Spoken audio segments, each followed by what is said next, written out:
लाठी भाग दो। उन दिनों गेठिया का डॉक्टर एक अधेड़ स्विस था। एक दिन उसने कप्तान को अकेले में बुलाकर कहा, कप्तान, तुम अभी जवान हो, यह बीमारी जवानी की भूखी है। मैं देख रहा हूँ तुम जरा भी परहेज नहीं बरतते। मरीज की भूख को दवा से जीतना होगा, मोहब्बत से नहीं। क्षण भर को सब समझकर कप्तान लाल पड़ गया। उसके बूढ़े पिता के भी कई पत्र आ चुके थे और माँ ने रो रो कर चिट्ठियां डाल दी थी।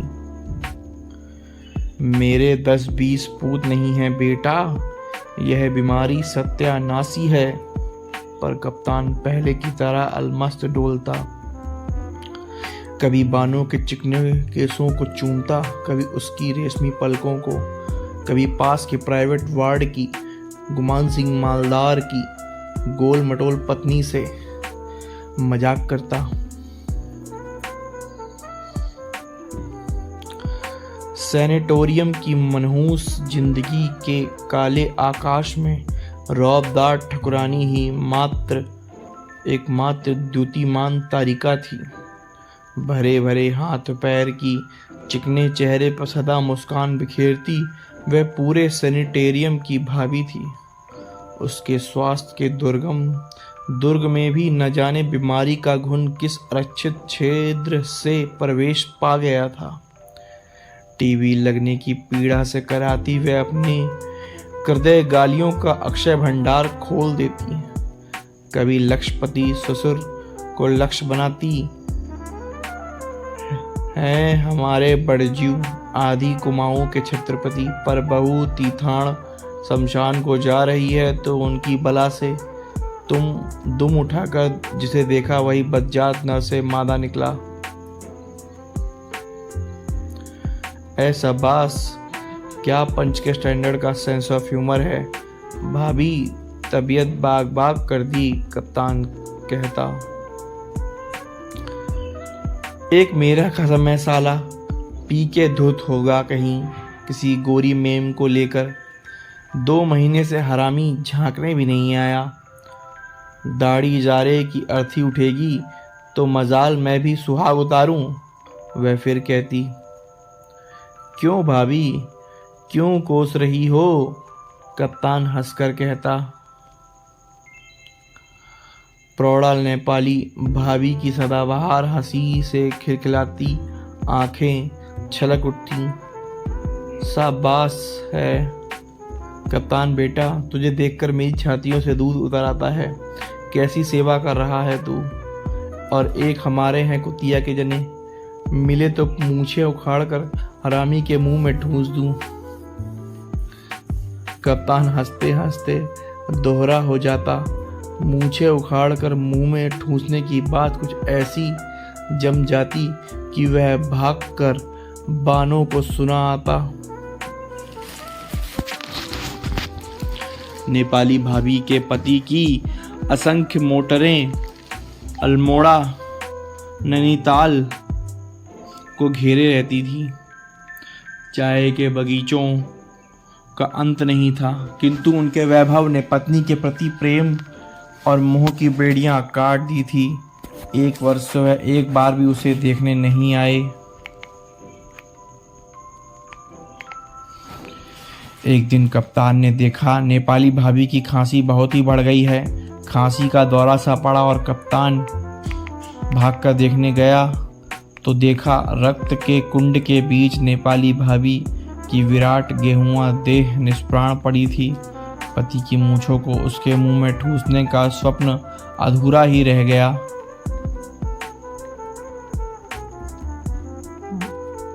और भाभी छोड़कर चली गईं।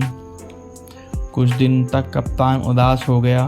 बानों की बड़ी बड़ी आंखें में भी उदासी के डोरे पड़ गए। जब ऐसी हंसती खेलती लाल लाल भाभी को मौत खींच ले गई तो हड्डियों का ढांचा मात्र बानों तो हवा में उड़ती फाह थी। भाभी की मौत आकर जैसे उन दोनों के कान में कह गई थी, जिंदगी कुछ ही पलों की है। उन अमूल्य पलों को अमृत स्वरूपी रस की अंतिम बूंद भी उन दोनों को छोड़ता मंजूर न था। नित्य निकट आती मौत ने बानों को चिड़चिड़ा बना दिया। पर जैसे इकलौते जिद्दी दुर्बल बालक की हर जिद को स्नेहमयी माता हंस खेल कर झेल लेती है, वैसे ही कप्तान हठीली बानों की हर जिद पूरी करता। कभी वह खिली चांदनी में बाहर जाने को मचलती तो वह अपनी खाकी ओवरकोट में उसे लपेट कर अपनी देह से सटाए लंबे चीड़ की छाया में बैठा रहता। बानो को विवाह के ठीक तीसरे ही दिन छोड़कर उसे बसरा जाना पड़ा था। उन 3 दिनों में खाकी वर्दी में कैसे 6 फुटे शरीर और भूरी भूरी मूछों को देखकर बानो उसे जितना ही कटी कटी छिपी फिरती, वह उसे पाने को उतना ही उन्मत्त हो उठता। उसे देखते ही वह अपनी मेहंदी लगी नाजुक हथेलियों से लाज से गुलाबी चेहरा ढांक लेती। दूसरे दिन बड़ी कठिनता से कप्तान के मुंह से धीमी फुसफुसाहट में उसका नाम कहलवा पाया था। बहुत धीमे स्वर में ही प्रणय निवेदन की भूमिका बांधनी पड़ी थी, क्योंकि पास के कमरे में ही ताऊजी लेटते थे। क्या नाम है तुम्हारा? उसकी तीखी ठुड्डी उठाकर कप्तान ने पूछा था।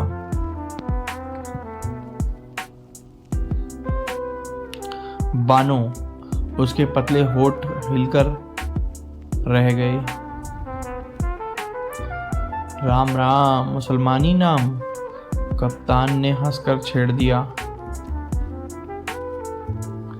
यह सब यही कहते हैं, मैं क्या करूं? बानो की आंखें छलक उठी। मैं तो तुम्हें छेड़ रहा था, कितना प्यारा नाम है। पहाड़ी नाम भी कोई नाम होते हैं भला? सरोली, परोली, रमा, खष्टी, वह बोला। कितने साल की हो तुम बानो? इस आषाढ़ में मुझे 16वां लगेगा। बानो ऐसे उत्साह से बोली जैसे उसने आधी जिंदगी पार कर ली हो। कप्तान का दिल भर आया। अपनी खिलौने सी बहू को उसने खींचकर हृदय से लगा लिया। पहले वह अपने ताऊ और पिता से सख्त नाराज हो गया था।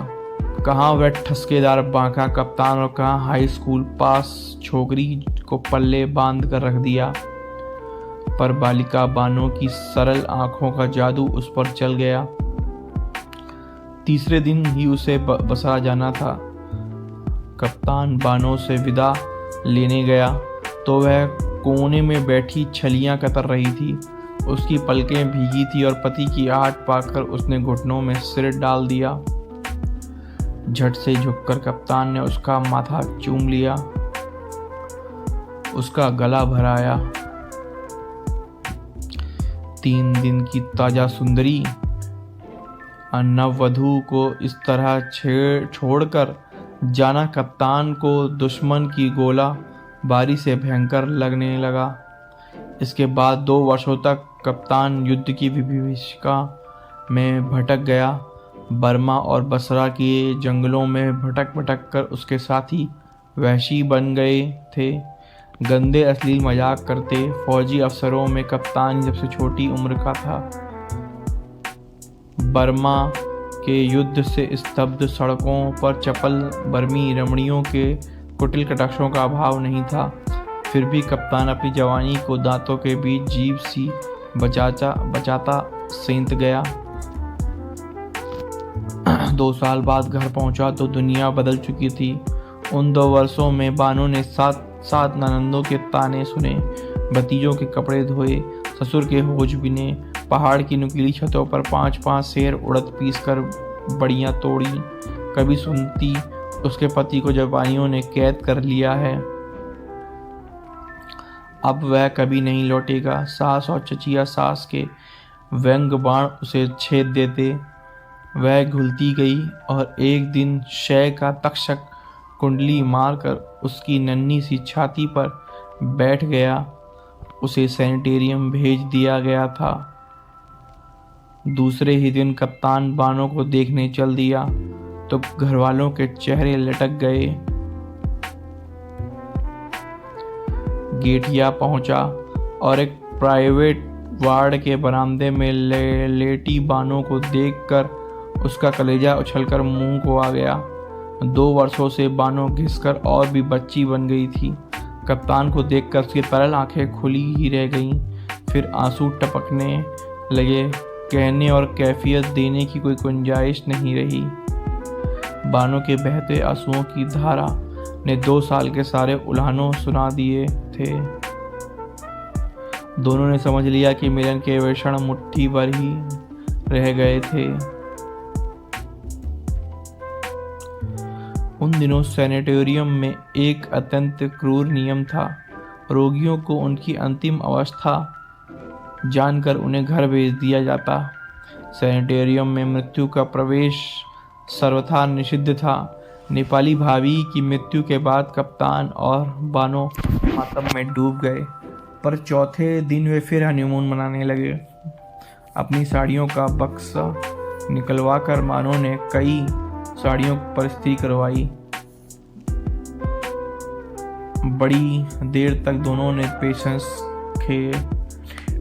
खेला, पर शाम होते ही बानो मुरझाने लगी। दिन भर उसे दस्त आ रहे थे और टीबी के मरीज को दस्त आना खतरे से खाली नहीं होता। डॉक्टर दलाल आया। उसने कप्तान को बाहर से जाकर कमरा खाली करवाने का नोटिस दे दिया। कल ही ले जाना होगा। I give her 2 to 3 days। सबसे ज़्यादा नहीं बचेगी, इससे ज़्यादा नहीं बचेगी। कप्तान का चेहरा सफ़ेद पड़ गया। घर जाने का प्रश्न ही नहीं उठता था। 3 रस भरे महीनों की मीठी धरोहर को वह घर की कड़वाहट से अछूता ही रखना चाहता था। भुवाली के पास ही एक चाय की दुकान के नीचे साफ सुथरा कमरा मृत्यु का पासपोर्ट पाए बानो जैसे अभागे मरीजों के लिए सदा बाह फैलाए खुला रहता था। सैनिटोरियम छोड़कर हम कल दूसरी जगह चलेंगे बानो, यहाँ सारी तबीयत बोर हो गई है। बड़े उत्साह और आनंद से कप्तान ने भूमिका बांधी, पर बानो का चेहरा आफक पड़ गया। वह समझ गई कि आज उसे भी नोटिस दे दिया गया है।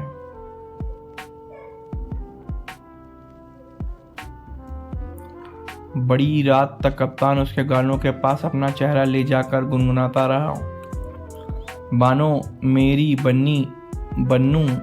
और फिर जब बानो की नींद आ गई तो वह अपनी पलंग पर जाकर सो गया।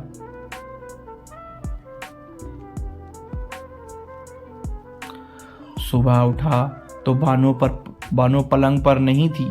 सोचा घिसट्टी बाथरूम तक चली गई होगी। जोश आने पर वह काफ़ी दूर तक चल लेती थी। बड़ी देर तक नहीं लौटी तो वह घबरा उठा।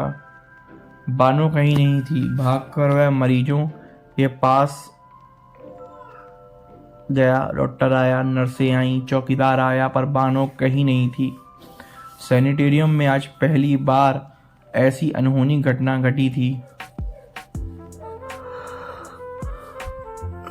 दूसरे दिन बड़ी दूर रथी घाट पर बानो की साड़ी मिली थी। मृत्यु आने से पूर्व वह अभागी स्वयं ही भागकर मृत्यु से मिलने चली गई थी। इसमें कोई संदेह नहीं रहा कि बानो ने डूबकर आत्महत्या कर ली थी। शोक से पागल होकर कप्तान उसकी साड़ी को छाती से चिपटाए फिरता रहता। किंतु मर्द की जवानी जाड़े की भयंकर लंबी रात के समान है जो काटे नहीं कटती। एक ही साल में उसका फिर विवाह हुआ। अब के ताकत पिता ने खूब ठोक पीट कर बहू छाटी। ऊंची, अगली, गोरी और एमए पास। कप्तान की नई पत्नी के पिता थे मेजर जनरल। 40 तमगे लगाकर उन्होंने कन्यादान किया तो कप्तान बेचारा सहम कर रह गया। प्रभा इकलौती लड़की थी। फिर दूजू की बीवी थी जो बादशाह की घोड़ी से कम नहीं होती। उसके 100 नखरे उठाता कप्तान हंसना, खिलखिलाना और मौज मस्तियां सब भूल कर रह गया। ये था भाग 2। अगली पार्ट के लिए चैनल को लाइक और सब्सक्राइब करें। धन्यवाद। हम और भी आपके लिए कहानियाँ लाते रहेंगे।